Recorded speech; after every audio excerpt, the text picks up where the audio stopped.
ആലപ്പുഴയിലെ ഹൈബ്രിഡ് കഞ്ചാവ് കേസ് 2 പ്രതികളെ കോടതിയിലെത്തിച്ചു. തസ്ലീമയുടെ ഭർത്താവ് സുൽത്താൻ അക്ബർ അലി, ആലപ്പുഴ മണ്ണഞ്ചേരി സ്വദേശി ഫിറോസ് എന്നിവരെയാണ് കോടതിയിൽ എത്തിച്ചത്.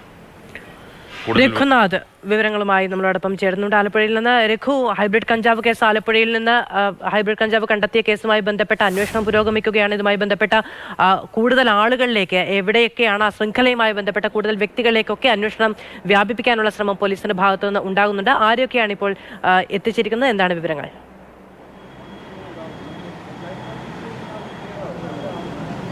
അത് ബംഗളൂരുവിൽ നിന്ന് ആലപ്പുഴയിലേക്ക് കാറിൽ കടത്തിക്കൊണ്ടുവന്ന 2 കോടി രൂപയുടെ ഹൈബ്രിഡ് കഞ്ചാവ് ഈ മാസം 1-ാം തീയതിയാണ് എക്സൈസ് പിടികൂടിയത്. കേസിൽ തസ്ലിമ, ഇവരുടെ സുഹൃത്ത് ഫിറോസ് എന്നിവരെ ആദ്യം അറസ്റ്റ് ചെയ്യുകയും തസ്ലിമയുടെ ഭർത്താവ് സുൽത്താൻ അക്ബർ അലിയെ പിന്നീട് എക്സൈസ് സംഘം സാഹസികമായി തമിഴ്നാട്ടിൽ പോയി പിടികൂടുകയുമായിരുന്നു ചെയ്തത്. ഇവർ 3 പേരും നിലവിൽ റിമാൻഡിലാണ്. കഴിഞ്ഞ ദിവസമാണ് എക്സൈസ് സംഘം കോടതിയിൽ അപേക്ഷ നൽകിയത്. 3 ദിവസത്തേക്ക് ഇവരെ കസ്റ്റഡിയിൽ അനുവദിച്ചിട്ടുണ്ട്. എന്നാൽ ഈ ദുഃഖവെള്ളി അടക്കമുള്ള അവധിയൊക്കെ ആയതിനാൽ ഇന്നാണ് പോലീസ് ഇവരെ കസ്റ്റഡിയിൽ വാങ്ങുക.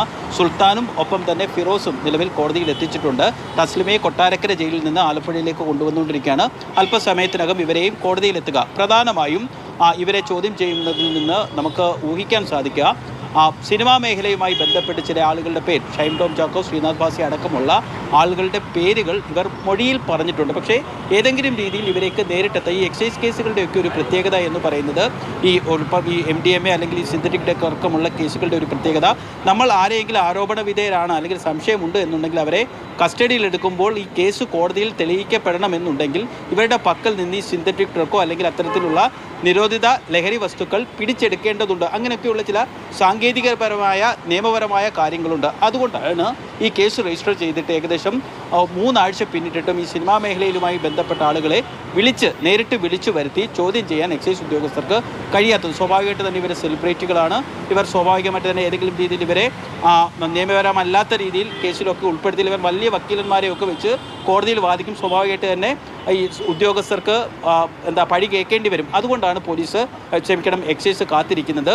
ഈ പ്രതികളെ ചോദ്യം ചെയ്യുന്നതിലൂടെ ഏതെങ്കിലും രീതിയിൽ ഈ സിനിമാ മേഖലയുമായി ബന്ധപ്പെട്ട ഒപ്പം തന്നെ എക്സൈസിൻ്റെ ഒരു സംശയം, ഇവർ സ്ഥിരമായി സ്വർണം കടത്തുന്ന ആളുകളാണ് എന്നുള്ളൊരു സംശയമുണ്ടെന്ന് മാത്രമല്ല തസ്ലിമയ്ക്ക് ആലപ്പുഴയൊക്കെ കേന്ദ്രീകരിച്ച് പെൺവാണിഭ സംഘങ്ങളുമായിട്ടുള്ള ബന്ധമൊക്കെ ഉണ്ടെന്ന് എക്സൈസ് സംഘം പരിശോധിക്കുന്നുണ്ട്.